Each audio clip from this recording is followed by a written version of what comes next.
kami tidak tahu itu bagian mana mobil yang rusak dan apa sih bentuk foto yang rusak gimana. Kan kita bisa menilai sendiri nih, seorang perempuan.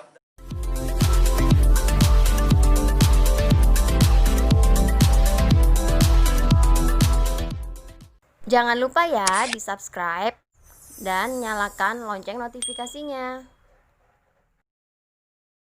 Dengan adanya lapor-lapor seolah-olah ini mengabulkan mungkin penganiayaan sih ini untuk mengalihkan proses hukum yang sedang berjalan. Jadi kan bermunculan laporan-laporan dari Ibu Cintami. Itu termasuk sedikit mengalihkan proses hukum yang sedang berjalan sih dengan bermunculan laporan itu. Oh, itu saya nggak berani jawab. Saya nggak berani bilang itu juga mengalihkan, karena itu kan kembali lagi itu hak setiap orang. Ketika kita membatasi hak setiap orang untuk melapor, berarti kita udah melanggar ketentuan hukum kan gitu. Kalau kita mau intervensi, saya itu membilang mengalihkan itu udah salah. Kami nanti mengatakan mengalihkan, tapi kan tetap kita sesuai koridor hukum aja lah. Yang tetap penganiayaan kami tetap fokus ke penganiayaan karena udah jelas ini udah dilaporkan polisi dan laporan polisi udah daftar gitu. Jadi kalau dia mau pihak Cintami ataupun terlapor membuat laporan-laporan segala macam yang untuk yang seperti Mas bilang untuk mengalihkan, ya itu kami nggak berani bilang itu seperti itu. Biarlah publik yang menilai atau pihak kepolisian menilai itu gimana sebenarnya. Kalau kami nggak mau menilai itu. Jadi apa lebih mempercayakan biar pihak kepolisian yang bertindak? Kita negara hukum kan, jelas di negara kita ini hukum ada gitu. Jadi apa fungsinya hukum itu? Ya udah kita percayakan semua. Kita mencari keadilan melalui hukum yang ada di negara kita gitu. Untuk saat ini ada mediasi nggak sih yang akan abang lakukan mungkin dari pihak mereka atau pihak abang? Mungkin ya udahlah kita nggak usah mungkin ribut-ribut, kita menyelesaikan secara kekeluargaan aja atau apa itu, ada nggak sih etikat? Sejauh ini belum ada.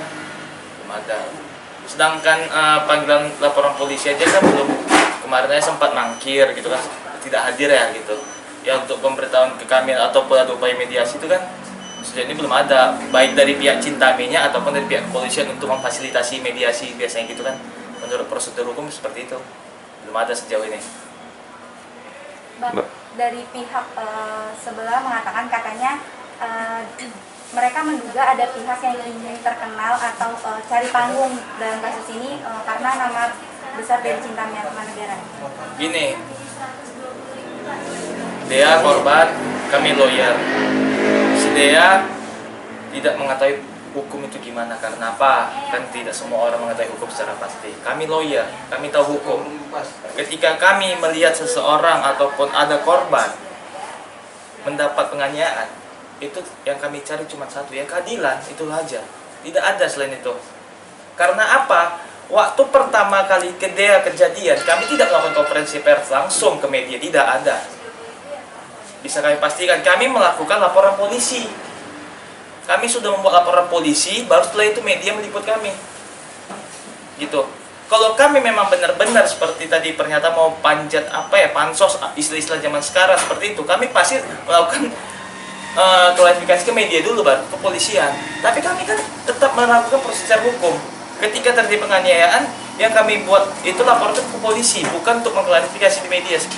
Sama kayak saya seperti yang pernah kami bilang bahwa si Cintami itu ketika ada masalah ini melakukan konferensi pers untuk apa? Media gunanya bukan untuk menyelesaikan masalah. Masalah itu tetap ada koridornya, ada kepolisian, ada kejaksaan, ada pengadilan. Untuk apa itu dibuat? Untuk menyelesaikan permasalahan hukum. Kami sudah melakukan itu dari awal.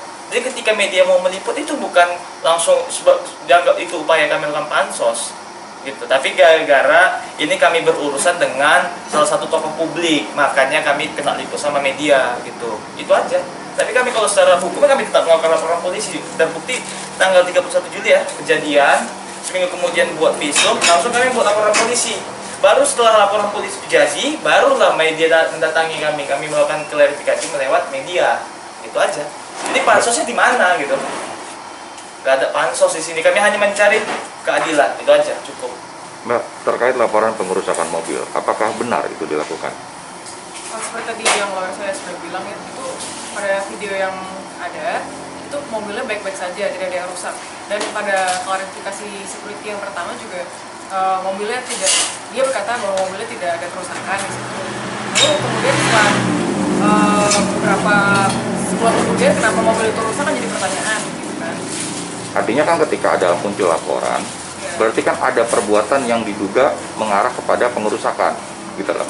Maksudnya seperti itu. Apakah memang Mbak sempat melakukan hal-hal yang diduga dianggap merusak sebuah mobil atau gimana?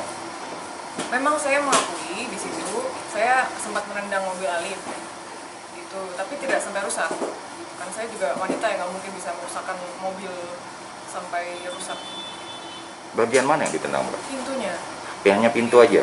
Dan sampai sekarang kami tidak tahu itu bagian mana mobil yang rusak dan apa sih bentuk foto yang rusak gimana. Kan kita bisa menilai sendiri nih, seorang perempuan dalam keadaan itu setelah diseret ya, dipukul, tenaga pasti habis.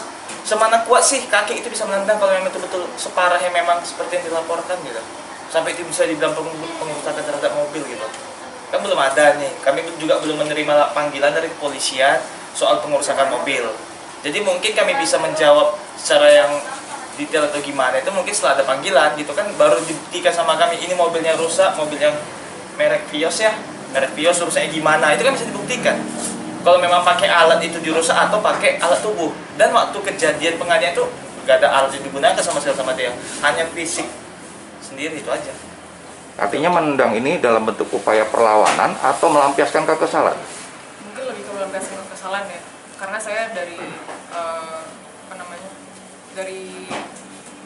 dari atas lantai 3 saya tendang seperti itu, lalu dipukul seperti itu, dan saya tidak bisa berbuat apa-apa.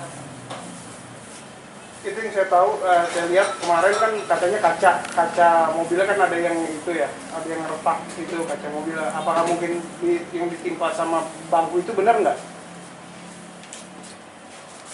Iya, bagaimana? Maaf. Kaca mobilnya Kan sempat pecah juga dikit gitu. Tidak sih, pada saat itu saya tidak lempar kursi di situ, Enggak. karena saya jujur aja nggak kuat ya di situ, karena sudah lemes banget, lemes sekali pada saat itu. Jadi ya nggak ada tenaga untuk mengangkat kursi, untuk sampai melempar itu nggak ada tenaga sih. Tapi kabar mengenai kamu yang melakukan pemerasan kepada Mbak Bu Cintami dan Dio, benar nggak Pak? Pemerasan. Ini udah merembet nih masalah itu, kami nggak tahu ya sama sekali soal pemerasan. Ya itu sejauh ini memang tidak ada pemerasan. Si klien kami dia ini murni bekerja di sini sebagai asisten ya, Ya, admin itu aja. Soal pemerasan itu udah terlalu melebar tak gimana-mana. Tapi ini menurut kami itu udah seperti melebih-lebihkan sesuatu yang tidak ada gitu. Ya kalau tadi seperti yang pertanyaan pertama yang bisa untuk mengalihkan, kalau ini mungkin bisa untuk mengalihkan lah, saya rasa masih menduga ya gitu ya. Kalau soal ada pemerasan itu udah berusaha memanipulasi lah. Soalnya pemerasannya dari aspek mana nih gitu, untuk pemerasannya gimana. Dan sampai sekarang ini setelah kejadian itu nggak ada komunikasi apa-apa antara Dea sama Bu Cintami. Kalau memang ada, itu silakan aja buktikan gimana bentuk pemerasannya. Kami hanya melakukan proses ini melalui kepolisian, itu aja. Tidak ada yang lain. Makanya kalau soal ini pemerasan, kami benar-benar terkejut itu. Pemerasan dari mana ini sekarang kok muncul itu isunya. Jangan lupa ya di subscribe dan nyalakan lonceng notifikasinya.